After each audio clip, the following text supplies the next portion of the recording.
Student, this is Sanju Shah, your maths educator from Tilak senior secondary school. तो students, आज का हमारा टॉपिक है एपी अरिथमेटिक प्रोग्रेशन, समांतर श्रेणी।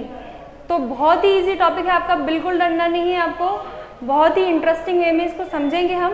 तो इसको समझने के लिए सबसे पहले हम समझेंगे कि एपी कहते किसे हैं, एपी क्या होता है, और इससे रिलेटेड आपके 3 फॉर्मूले हैं बुक में, तो उनको डिस्कस करेंगे और किस कंडीशन में कौन सा फॉर्मूला यूज़ करना है इसको समझेंगे। एपी को समझने के लिए मैंने कुछ पैटर्न्स लिखे हैं, ये पिक्चर पैटर्न्स हैं शेप्स के ऊपर, और ये नंबर पैटर्न्स हैं आपको। तो इसको अगर मैं आपको आगे बढ़ाने के लिए कहती हूँ तो आप क्या आंसर दोगे? सर्कल फिर ट्रायंगल। आपने देखा कि पहले क्या है, ट्रायंगल फिर सर्कल फिर ट्रायंगल फिर सर्कल, मतलब एक ट्रायंगल के बाद दूसरा सर्कल फिर ट्रायंगल और फिर सर्कल। तो इसको ऑब्जर्व करके हमने बढ़ा दिया आगे। फिर ये नंबर पैटर्न है, इसमें आप क्या देख रहे हो कि गैप कितने का है? 1 का, फिर 2 का, फिर 3 का गैप है। तो अब कितने का आएगा? 4 का गैप। तो 7 में 4 ऐड करोगे तो क्या आएगा आपका? 11 में 5 ऐड करोगे तो क्या आएगा आपका? 16। तो ऐसे हमने बढ़ा दिया इसको। नेक्स्ट जो आपका पैटर्न है ये क्या है? 4 में आप देख रहे हो गैप कितने का है? दोनों के बीच 2 का गैप है, इसमें भी 2 का गैप है और इसमें भी 2 का गैप है, मतलब गैप जो है वो सेम है। तो अब हम आगे बढ़ाएंगे तो कैसे बढ़ाएंगे? 12, 14, 2 का गैप करके हमने 2 जोड़ दिया, मतलब इससे आगे चाहिए हमें तो इसमें 2 ऐड कर दिया, फिर इससे आगे की नेक्स्ट टर्म चाहिए तो हमने 2 ऐड कर दिया, तो हमारी नेक्स्ट टर्म आ गई। इसमें आप देख रहे हो क्या हो रहा है? डिक्रीज हो रहा है। 3, फिर 1 डिक्रीज हो गया, 2, फिर 1 डिक्रीज हो गया, 1, फिर 1 डिक्रीज हो गया 0, अब फिर से 1 डिक्रीज हो गया होगा -1, फिर 1 डिक्रीज होगा तो क्या होगा? -2। तो ये मैंने कुछ पैटर्न्स आपको बताए एपी को समझने के लिए। अब एपी क्या होता है? एपी आपका नंबर पैटर्न ही होता है, बट क्या ये सारे एपी हैं? नहीं, सारे एपी नहीं है। एपी वो नंबर पैटर्न्स होते हैं जिसमें गैप जो है हमेशा सेम रहता है। जैसे आप इस एपी में देख रहे हो, इस नंबर पैटर्न में देख रहे हो कि जो गैप है हमेशा सेम है, 2 का ही गैप है, बट इसमें आपने देखा 1 का गैप है, फिर 2 का गैप है, फिर 3 का गैप है, फिर 4 का गैप है, फिर 5 का, मतलब गैप भी इंक्रीज हो रहा है, मतलब गैप हमेशा सेम नहीं है आपका। और यहाँ पे क्या है हमारा? हमेशा सेम है। इसमें भी आप देखो गैप क्या है? -1, -1, -1, मतलब हमेशा सेम है गैप। एपी किसे कहते हैं? नंबर के पैटर्न, नंबर की सीरीज को ही कहते हैं, बट उसमें क्या होना चाहिए? गैप जो है हमेशा सेम होना चाहिए। हम किसी भी नंबर पैटर्न को एपी नहीं कहते हैं, उसी नंबर पैटर्न को कहते हैं जिसमें गैप हमेशा सेम रहता है। तो ये आपका एपी है, ये भी आपका एपी है, राइट, और ये एपी नहीं है क्योंकि इसमें गैप सेम नहीं है। अब अगर हम टर्म को नंबरिंग दें, जैसे ये आपका, मैं ये पैटर्न ले लेती हूँ, ये वाला सीरीज 4, 6, 8, 10, तो ये फर्स्ट नंबर पे है तो A1, A2, A3, A4, ये नंबरिंग कर दी हमने, टर्म्स को नंबर दे दिया हमने, ठीक है। नेक्स्ट क्या होगा? नेक्स्ट 12 तो A5। तो जो फर्स्ट नंबर पे होता है टर्म उसको हम कहते हैं ए से डिनोट करते हैं, A1 भी कहते हैं सीरीज में, और A से डिनोट करते हैं हम, और इसका नाम है फर्स्ट टर्म, प्रथम पद। और जो इनके बीच का गैप, आप कोई से भी 2 टर्म उठाओगे और उनके बीच का जो गैप होगा उसको हम क्या कहेंगे? D, common difference. Common difference, सारवंतर, हिंदी में सारवंतर, इसको डी से डिनोट करते हैं, इसको ए से डिनोट करते हैं। गैप कितने का है? 2 का, ठीक है। तो ये हमारा डी हो गया और ये हमारा ए हो गया। अब आपको कुछ पूछे जाएगी, आपको क्वेश्चंस ऐसे आएंगे कि इसको चेक करो एपी है या नहीं है, तो क्या करोगे? आप डी निकालोगे, एक बार नहीं 2-3 बार निकालोगे, और अगर वो डी सेम हो जाएगा तो आप कहोगे ये एपी है, और कहा जाएगा कि एपी है तो आगे की 4 टर्म्स निकालो। तो क्या करोगे आप? इससे आगे की हमें 4 टर्म चाहिए तो हम क्या करेंगे? इसमें डी को ऐड कर देंगे। 12 में 2 ऐड करेंगे तो क्या आएगा? 14 में 2 ऐड करेंगे तो क्या आएगा? 16, तो मतलब ऐड कर देंगे, तो उससे आगे की हमारे पास टर्म आ जाएगी। तो डी हम कैसे निकालते हैं? डी हम कैसे निकालते हैं?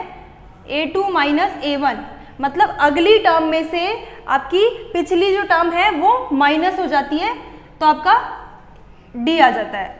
तो आप कोई से भी अगली, जैसे इसमें से निकालना है हमें तो A4 माइनस A3, D निकालना है तो A4 माइनस A3।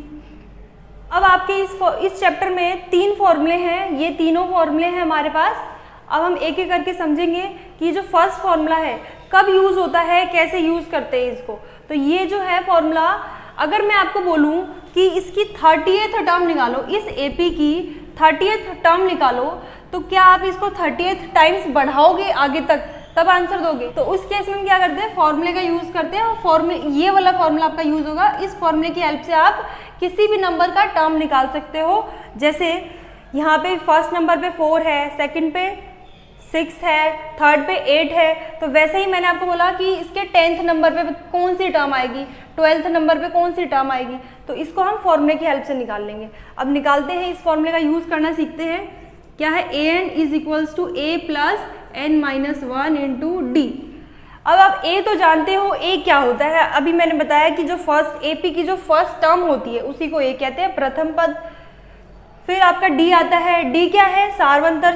सारवंतर क्या होता है, कॉमन डिफरेंस, दो टर्म्स के बीच में जो डिफरेंस होगा वो आपका d होगा, ठीक है। अब ये आता है an और n।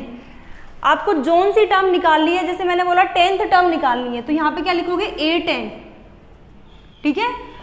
a हमारा क्या है, इसी AP का 10th टर्म निकालते हैं, तो a क्या है हमारा 4 प्लस n क्या हो गया 10th टर्म, मतलब n हमारा क्या हो गया 10 हो गया, तो 10 माइनस 1। अगर ये वाली टर्म निकालते हैं तो इसके लिए n क्या होता है हमारा 1 2 3 4 5 6, तो 6 होता है n हमारा, तो a6 निकालते है ना। तो अभी हम a10 निकाल रहे हैं, तो d हमारा क्या है, इसमें d हमारा 2 है। अब इसको सॉल्व कर लेते हैं, 4 plus 10 minus 1 into 10 minus 1 9 into 2, तो 4 प्लस 18 क्या आएगा, 18 और 4 22, तो ये आपका क्या आया a10। तो इस फॉर्मूले की हेल्प से आप किसी भी नंबर का, AP का कोई सा भी नंबर, किसी भी नंबर का टर्म निकाल सकते हो इस फॉर्मूले की हेल्प से। और इसमें कितनी चीजें हैं, 1 2 3 4। तो इस फॉर्मूले में आपके पास 4 चीजें हैं, मतलब 4 वेरिएबल है, an a n d। तो चारों में आप कोई भी 3 चीजें डालोगे तो चौथी चीज इस फॉर्मूले की हेल्प से निकाल लोगे। तो जैसे मैंने यहाँ पे a की वैल्यू डाली, n की वैल्यू डाली, d की वैल्यू डाली, तो क्या निकाल लिया, a10 निकाल लिया, an निकाल लिया मैंने। वैसे ही इसके बहुत सारे यूज होंगे। आप कभी आपको ये दिया जाएगा और बोलेंगे कि ये निकालो, a निकालो, तो आप क्या करोगे, ये वैल्यू डाल दोगे, ये डाल दोगे और ये डाल दोगे, है ना।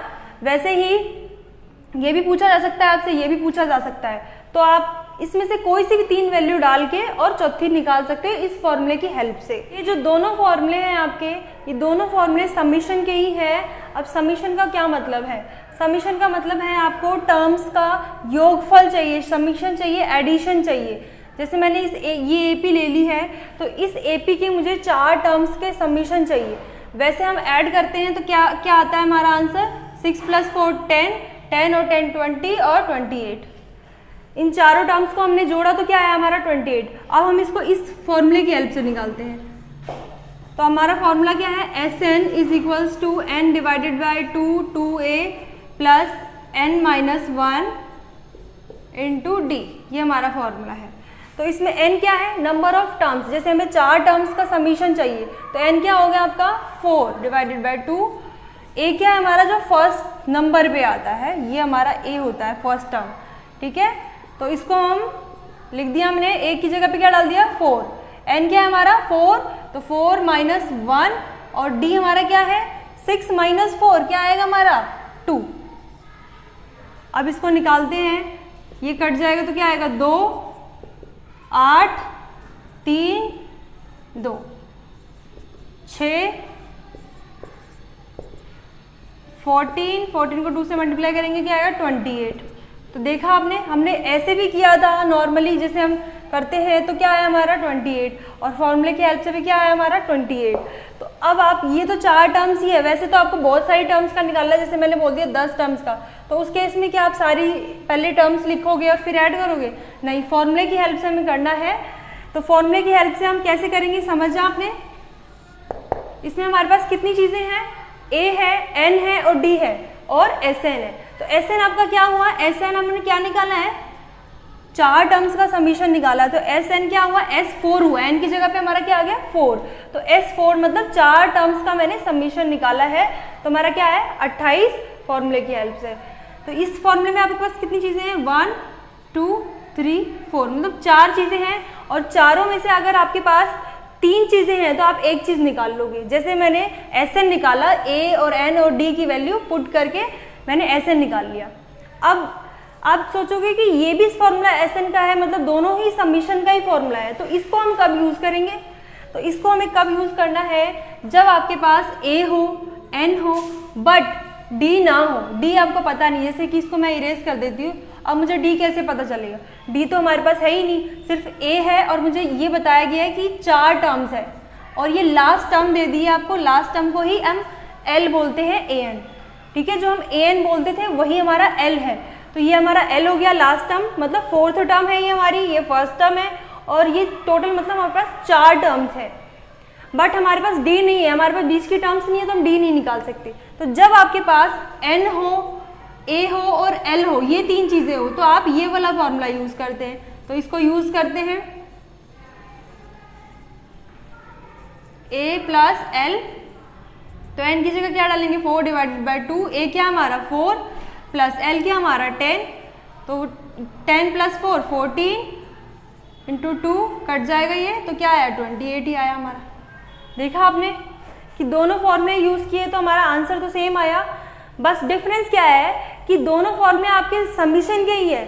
बस ये डिफरेंस है कि अगर आपके पास डी ना हो, एन, ए और एल हो, लास्ट टर्म हो, ए हो और एन हो, तो आपको क्या निकालना है, ये वाला फॉर्मूला यूज़ करना है आपको। और आपके पास ए एंड डी हो तो आप ये वाला यूज़ कर सकते हो। स्टूडेंट्स, आपने देखा कि किस तरह हम दोनों जो हमारे पास फॉर्मूले हैं समीशन के, उनको हम कंडीशन के अकॉर्डिंग कैसे यूज़ कर सकते हैं। तो अगर आपको ये वीडियो हेल्पफुल रही हो तो प्लीज़ लाइक करें, शेयर करें और सब्सक्राइब करें इस चैनल को।